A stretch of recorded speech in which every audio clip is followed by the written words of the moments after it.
Bonjour et bienvenue sur le Journal du Geek, c'est Anne Fan et je suis au Computex 2019 à Taipei, juste devant le stand d'Asus d'ailleurs, pour vous parler justement du nouvel ordinateur portable d'Asus, le fameux ZenBook Pro Duo avec son ScreenPad Plus. Allez.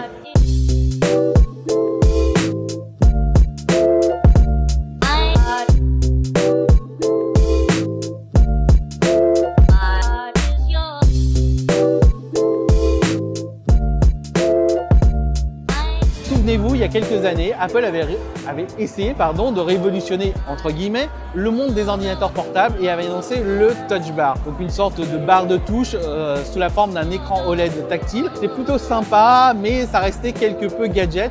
Et au final, il est vrai qu'on s'en sert pas tant que ça. L'année dernière, au Computex 2018, Asus avait décidé de révolutionner tout ça aussi en sortant le fameux ScreenPad. Alors le ScreenPad, qu'est-ce que c'est?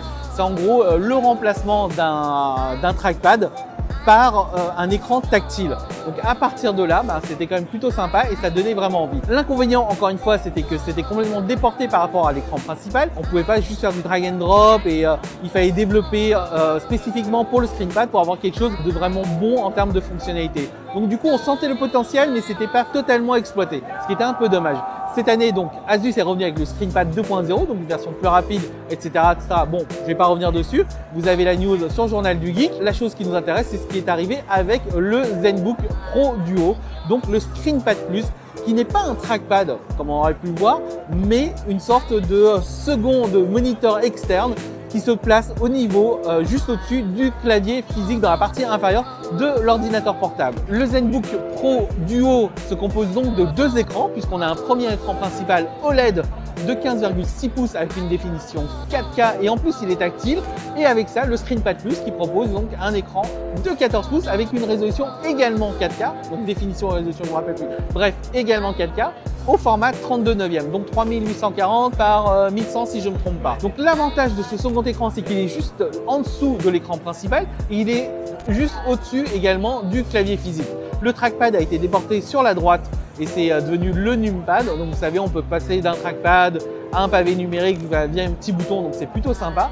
Mais l'avantage, donc, c'est ce fameux ScreenPad Plus qui se comporte exactement comme un écran externe. Donc, en gros, vous pouvez faire glisser des fenêtres de l'écran principal vers le ScreenPad Plus et vice versa, et ça marche parfaitement. Donc, pas besoin forcément d'avoir un développement spécifique, une version spécifique. Bien évidemment, si les développeurs sont prêts à développer des choses spécifiquement pour cet écran, ils peuvent, tout à fait, puisque Asus met à disposition un SDK pour le faire.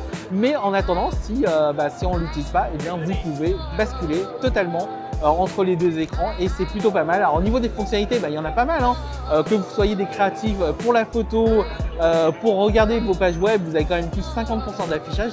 C'est quand même super pratique. C'est encore un peu lourd puisqu'on parle de 2,5 kg. Il y a une version à 1,8 kg avec un écran plus petit, un ScreenPad Plus un tout petit peu plus petit, mais du coup on perd le côté OLED et on perd aussi l'écran tactile, l'écran principal tactile. De mon côté, je suis vraiment hypé par ce ZenBook Pro Duo. Oui, j'ai un peu de mal parce qu'il y a beaucoup d'ordinateurs là. Et j'espère pouvoir le tester assez rapidement. Je sais qu'il va sortir à la rentrée 2019 avec un prix à partir de 3000 €. Donc c'est plutôt sympa en termes de prix parce que moi je m'attendais vraiment à un prix plutôt de l'ordre de 5000 € puisqu'on a un écran OLED, on a un deuxième écran, on a un clavier, etc. Bon, il y a tout qui est intégré. Je me dis bon, c'était au moins 5000 € quand j'ai vu le prix lors du CES de l'annonce, vous savez, du motherboard là, du mothership. Le transportable de chez ROG, je me dis bon, ça va être exactement pareil, un truc complètement ahurissant. Et finalement, bon, 3000, vous n'aurez pas le processeur Intel Core i9 de dernière génération, etc. Mais ça peut carrément le faire. Donc moi j'ai pu tester, j'ai pu jouer au piano avec. Je vous dis, c'est quelque chose qui va vraiment hyper.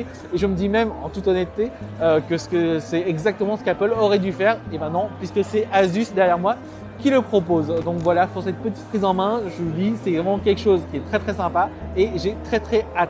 Voilà, donc si vous avez des questions, n'hésitez pas, c'est quelque part en bas. Je pense qu'on aura l'occasion d'en reparler plus tard quand on aura d'autres détails, etc. Mais en attendant, n'hésitez pas non plus à liker la vidéo, à, vous savez, le thumbs up, etc. À vous abonner pour être averti des prochaines vidéos. Et bien moi, je vous dis sinon, à très vite sur une prochaine vidéo sur le Journal du Geek. Ciao!